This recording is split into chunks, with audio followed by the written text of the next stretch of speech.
اللہم صلی علی سیدنا محمد وبارک وسلم علیہ نحمدہ ونصلی علی رسول الکریم اما بعد فاعوذ باللہ من الشیطان الرجیم بسم اللہ الرحمن الرحیم۔ حضرت عبداللہ بن عباس رضی اللہ تعالی عنہ سے روایت ہے کہ رسول اللہ صلی اللہ علیہ وسلم نے ارشاد فرمایا، اللہ سے اس طرح ہاتھ اٹھا کر دعا مانگا کرو کہ ہتھیلیوں کا رخ سامنے ہو، ہاتھ الٹے کر کے نہ مانگا کرو، اور جب دعا کر چکو تو اٹھے ہوئے ہاتھ اپنے چہرے پر پھیر لو۔ اس حدیث کے اندر جس کو روایت کرنے والے حضرت عبداللہ بن عباس رضی اللہ تعالی عنہ ہیں، اور سنن ابی داؤد کے اندر یہ حدیث موجود ہے۔ اس حدیث کے اندر اللہ کے رسول صلی اللہ علیہ وسلم ہاتھ اٹھا کر اللہ رب العزت کے سامنے مانگنا اور پھر اپنے ہاتھوں کو جو ہے وہ سیدھا رکھنا، آپ صلی اللہ علیہ وسلم نے اپنی امت کی رہنمائی فرمائی ہے کہ اللہ رب العزت سے اپنی کوئی حاجت ہو، کوئی تکلیف ہو، کوئی پریشانی ہو تو ہاتھ اٹھا کر اللہ کے سامنے التجا کیا کرو، اللہ کے سامنے فریاد کیا کرو۔ جیسے انسان دنیا دار لوگوں کے سامنے جاتا ہے، جا کے ہاتھ پھیلاتا ہے، تو علماء کرام فرماتے ہیں کہ انسان جب لوگوں کے سامنے جاتا ہے نہیں ہاتھ پھیلاتا، ان کے سامنے اپنی عاجزی ظاہر کرتا ہے، اپنی فقیری ظاہر کرتا ہے، اس کے اندر جب وہ سیلانہ پن اس کے اندر ہوتا ہے،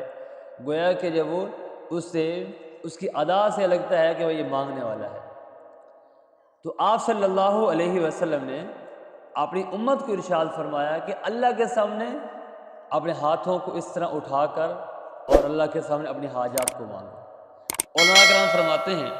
کہ آپ صلی اللہ علیہ وسلم کی مبارک احادیث سے یہ بات بھی ملتی ہے کہ جب آسمان سے کوئی تکلیف، کوئی مصیبت، کوئی بلا نازل ہوتی تو اس کو رکوانے کے لیے آپ صلی اللہ علیہ وسلم اللہ کے سامنے اپنے ہاتھوں کی پشت جو ہے وہ اللہ کی طرف کر کے اللہ سے دعا مانگا کرتے تھے، اور جب دنیا یا آخرت کے لیے بھلائی، کوئی خیر اللہ کی ذات سے مانگنا ہوتی تو آپ صلی اللہ علیہ وسلم اپنے ہاتھوں کو سیدھا جو ہے وہ اللہ رب العزت کی طرف جو ہے وہ کر کے اللہ سے دعا مانگا کرتے ہیں۔ جیسے کوئی فقیر، کوئی سائل آدمی جیسے دعا مانگتا ہے تو ہمارا بھی دعا مانگنے کا یہ انداز ہو،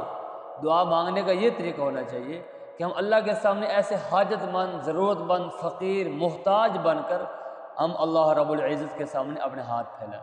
تو آپ صلی اللہ علیہ وسلم نے اپنی امت کو مانگنے کا طریقہ بتلایا ہے کہ ہاتھوں کو اللہ کے سامنے پھیلاؤ،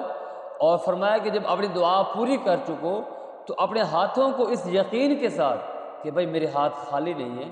اللہ رب العزت نے میرے ان ہاتھوں کے اندر اپنی رحمت کا ذرہ،